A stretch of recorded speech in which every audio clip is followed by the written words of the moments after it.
الحمد للہ وکفی وسلام علی عباده الذین اصطفی اما بعد۔ معزز سامعین کرام، کل کی مجلس میں غسل سے متعلق اس کے آداب اور طریقے کو بیان کیا گیا تھا۔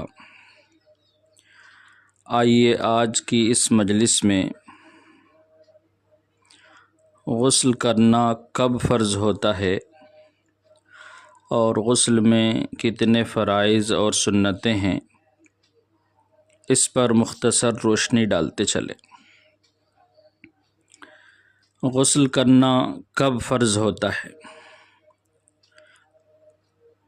اس کا جواب یہ ہے کہ آدمی کو چند چیزوں کے پیش آنے سے غسل کرنا اس کے اوپر فرض ہو جاتا ہے۔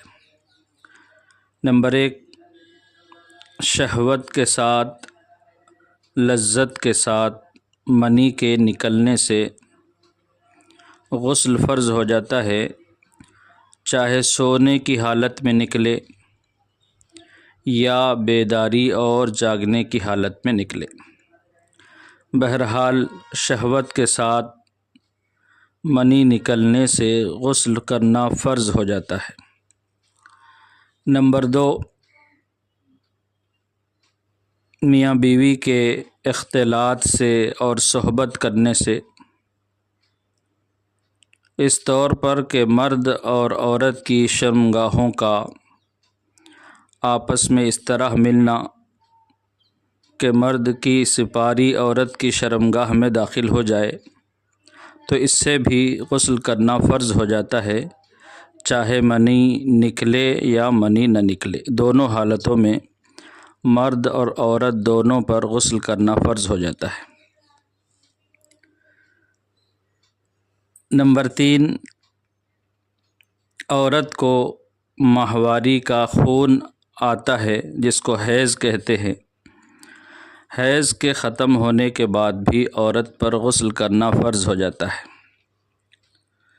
نمبر 4، بچے کے پیدا ہونے کے بعد عورت کو جو خون آتا ہے جس کو نفاس کہتے ہیں، اس کے ختم ہونے کے بعد بھی عورت پر غسل کرنا فرض ہو جاتا ہے۔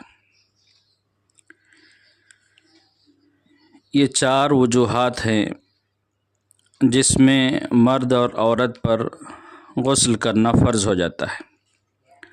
جب یہ حالت پیش آئے تو مرد یا عورت شرعی اعتبار سے جنوبی اور ناپاک کہلاتے ہیں۔ ناپاکی کی حالت میں ایک مسلمان کے لیے چند چیزیں جائز نہیں ہیں۔ نمبر 1، نماز پڑھنا۔ ناپاک مرد ہو یا عورت ہو، ناپاکی کی حالت میں اس کے لیے نماز پڑھنا درست نہیں ہے۔ نمبر 2، قرآن مجید کو چھونا اور پکڑنا۔ ناپاک چاہے مرد ہو یا عورت، ناپاکی کی حالت میں اسے قرآن مجید چھونا جائز نہیں ہے۔ نمبر 3، قرآن کی تلاوت کرنا اور اسے پڑھنا۔ ناپاک چاہے مرد ہو یا عورت، ناپاکی کی حالت میں اسے قرآن کی تلاوت کرنا جائز نہیں ہے۔ نمبر 4، مسجد میں قیام کرنا یا مسجد میں آنا۔ ناپاک چاہے مرد ہو یا عورت، ناپاکی کی حالت میں مسجد میں ٹھہرنا جائز نہیں ہے۔ اب پاک ہونے کے لیے اسے کیا کیا جائے؟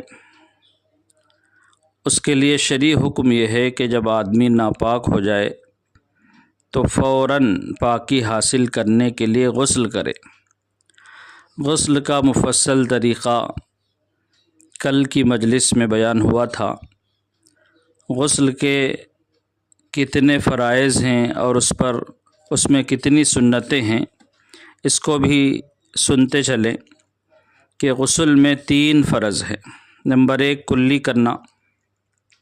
اگر روزے سے نہیں ہے تو غرارہ بھی کر لینا چاہیے۔ نمبر 2، ناک کی نرم ہڈی تک پانی پہنچانا۔ نمبر 3، پورے بدن پر اس طرح پانی بہانا کہ کہیں بھی پورے جسم میں بال برابر جگہ بھی سوکھی نہ رہے۔ غسل میں ان تینوں فرضوں کو ادا کرنا ضروری ہے۔ ان میں سے اگر ایک چیز بھی چھوٹ جائے تو پاکی حاصل نہیں ہو سکتی۔ مثلاً ایک آدمی پر غسل فرض ہے، اس نے پاکی حاصل کرنے کی غرض سے غسل تو کیا، لیکن غسل کرنے میں ناک میں پانی نہیں ڈالا اور پورے بدن پر خوب اچھی طرح پانی بہا لیا، لیکن بدن کا کوئی حصہ بال برابر سوکھا رہا تو اس کا غسل نہیں ہوگا۔ اسی طرح اگر اس نے پانی تو نہا لیا لیکن کلی نہیں کی تو وہ پاک نہیں ہو سکتا۔ اسی طرح ایک آدمی نے کلی تو کر لی مگر ناک میں پانی نہیں پہنچایا تو بھی وہ پاک نہیں ہو سکتا۔ اسی طرح ایک آدمی نے کلی بھی کی، ناک میں پانی بھی پہنچایا، لیکن بدن کے کسی حصے پر پانی نہیں بہہ سکا، وہ سوکھا رہ گیا تو بھی وہ پاک نہیں ہو سکتا۔ تو غسل کے جو 3 فرائض ہیں، کلی کرنا، ناک میں پانی ڈالنا اور پورے بدن پر مکمل پانی اس طور پر بہانا کہ کوئی بال برابر جگہ بھی سوکھی نہ رہے۔ اور بعض حالتیں ایسی ہیں جس میں غسل کرنا سنت ہے، مسنون ہے۔ نمبر 1، جمعے کی نماز کے لیے غسل کرنا سنت ہے۔ نمبر 2، رمضان کی عید الفطر کی نماز کے لیے غسل کرنا سنت ہے۔ نمبر 3، عید الاضحیٰ بقرعید کی نماز کے لیے غسل کرنا سنت ہے۔ نمبر 4، حاجی اور عمرہ کرنے والے جب احرام باندھتے ہیں تو احرام سے پہلے غسل کرنا سنت ہے۔ نمبر 5، حاجی کے لیے میدان عرفات میں زوال کے بعد غسل کرنا بھی سنت ہے۔ تو یہ وہ مقامات ہیں جہاں غسل کرنا مسنون اور سنت ہے۔ آئیے اب اس بات کو دیکھتے چلیں کہ غسل میں کتنی چیزیں سنتیں ہیں۔ علماء نے لکھا ہے کہ غسل میں 8 باتیں سنت ہیں۔ نمبر 1، نیت کرنا کہ میں پاک ہونے کے لیے، اللہ کے سامنے کھڑے ہونے کے قابل بننے کے لیے، طہارت اور صفائی کے لیے غسل کر رہا ہوں، یہ نیت کرنا چاہیے، اس سے ثواب ملے گا، سنت ادا ہوگی۔ نمبر 2، دونوں ہاتھ گٹوں تک دھونا۔ نمبر 3، شرمگاہ کو دھونا اگرچہ اس جگہ پر ناپاکی لگی ہو یا نہ لگی ہو۔ نمبر 4، بدن کے کسی حصے پر اگر نجاست لگی ہوئی ہے تو اسے دھونا۔ نمبر 5، وضو کرنا، جس طرح نماز کے لیے مکمل وضو کرتے ہیں اسی طرح غسل میں بھی وضو کرنا سنت ہے۔ نمبر 6، پورے بدن پر 3 مرتبہ پانی بہانا، اس طرح کہ پہلے سر کے اوپر پانی بہائیں، پھر سیدھے کندھے کے اوپر 3 مرتبہ پانی بہائیں، پھر بائیں کندھے کے اوپر 3 مرتبہ پانی بہائیں۔ نمبر 7، بدن کو اچھی طرح صاف کرنا۔ نمبر 8، لگاتار غسل کرنا، یعنی غسل کے دوران ایک عضو کے سوکھنے سے پہلے دوسرا عضو دھو لینا۔ ایسا نہ ہو کہ ہاتھ دھو لیے اور پورا خشک ہونے تک بیٹھے رہے پھر بعد میں پیر دھو رہے ہیں، ایسا نہ ہو، لگاتار غسل کرنا۔ یہ 8 چیزیں ہیں جو غسل کرنے میں سنتیں کہلاتی ہیں۔